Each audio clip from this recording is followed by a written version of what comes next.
Of the committee, you may proceed with your opening remarks.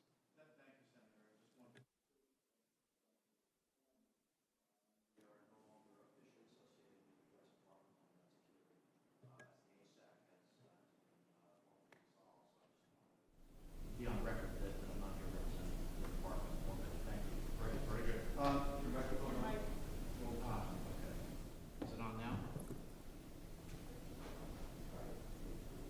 Is the mic on now? Bring it closer. Yes?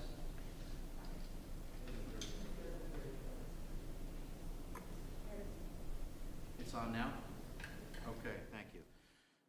Good morning, ladies and gentlemen. My name is Paul Goldenberg, and I am here today as a senior fellow with the Rutgers University Miller Center for Community Resilience and Protection. And as I just stated, I most recently served as a senior advisor to the United States Department of Homeland Security, where there I was a member of the Secretary's Advisory Council. And while in that capacity, I did in fact head several initiatives focused on domestic and international terrorism, such as the Countering Violent Extremism Subcommittee, the Foreign Fighter Task Force, and yes, more recently had the honor and privilege of serving alongside United States Marine Corps General John Allen, retired, where we together co-chaired the subcommittee for the prevention of targeted violence against faith-based communities.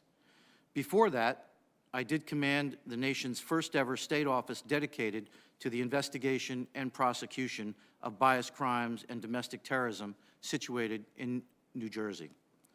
I'm very proud and honored to be here today speaking with your committee on these topics, and I sincerely applaud you, chairmen, members of your steadfast commitment and unwavering support to address these serious matters impacting our nation's national security.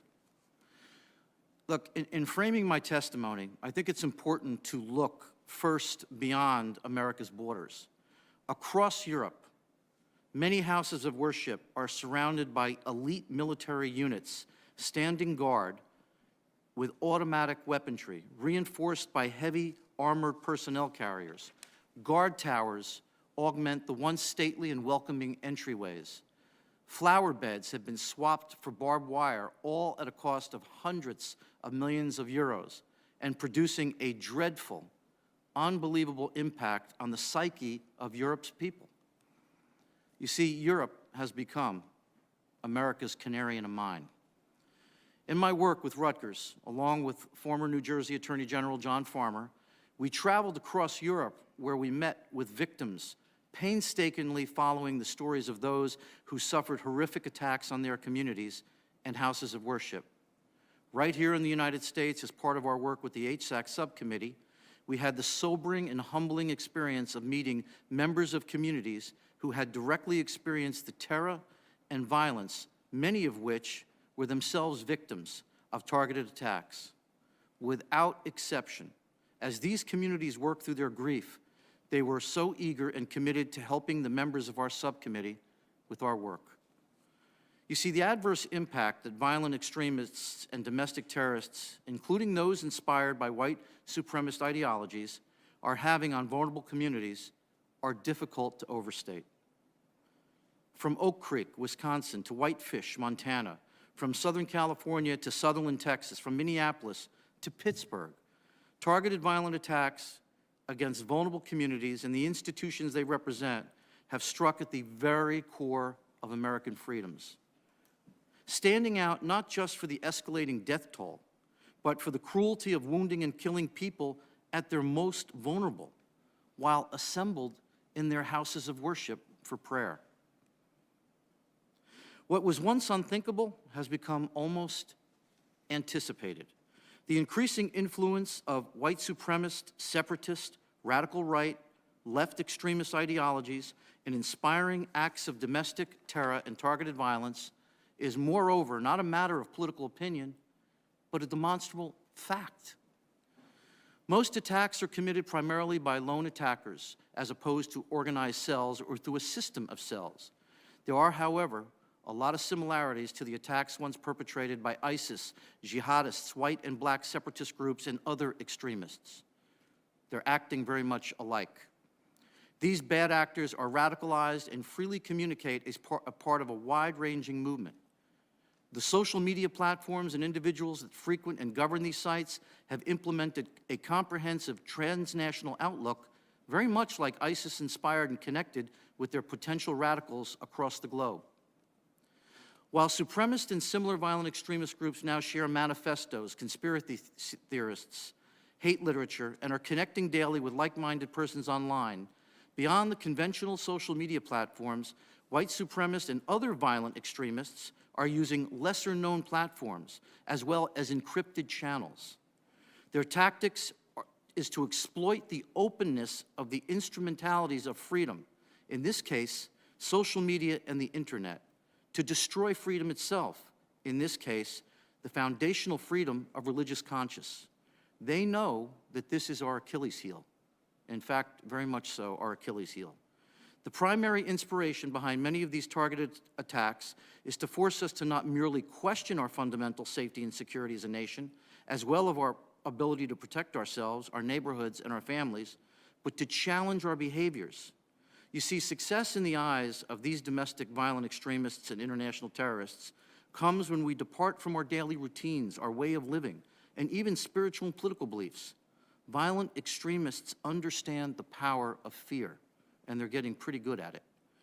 As anti-Asian, racist, anti-Semitic attacks proliferate, we need to consider the fact that no racial or religious group is being singled out just exclusively, although some are disproportionately targeted.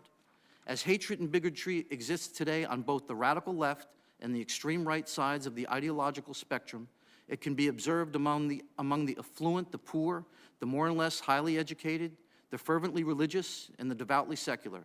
And it's sometimes expressed crudely, other times in the language of sophisticated and supposed academically correct.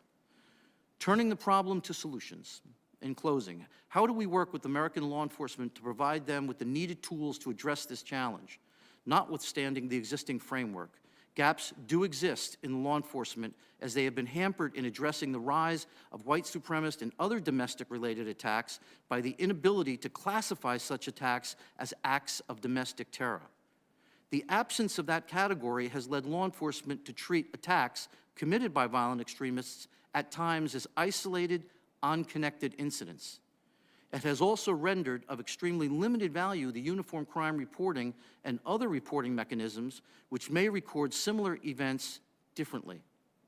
In the absence of the ability to label white supremacists and other like-minded extremist groups as acts of domestic terrorism, I have been informed by state and local law enforcement that they have been unable to avail themselves of resources dedicated to countering these types of terrorism incidents, such as additional personnel, training, and essential technologies that are supported by federal grant programs. I've come to learn that the goal of violent extremists is often not just to cause loss of life, more perilously, it's to wear us down, and that it's begun to do, psychologically, emotionally, and spiritually, causing our endurance, our determination, and moral to decay and ultimately disappear. As attacks perpetrated from these extremists and other similar separatist groups grow in number, we should be concerned that an adverse public reaction may generate something that these bad actors could never have achieved on their own. In closing, it's about educating lay leaders, community leaders, staff, administrators, teachers, and by more effectively working with our nation's law enforcement community. We have the fundamentals to empower ourselves, developing a sense of ownership amongst our entire community, working with state, local authorities, moving the American public beyond awareness to engage citizenry should be a primary goal for 2022. Thank you very much.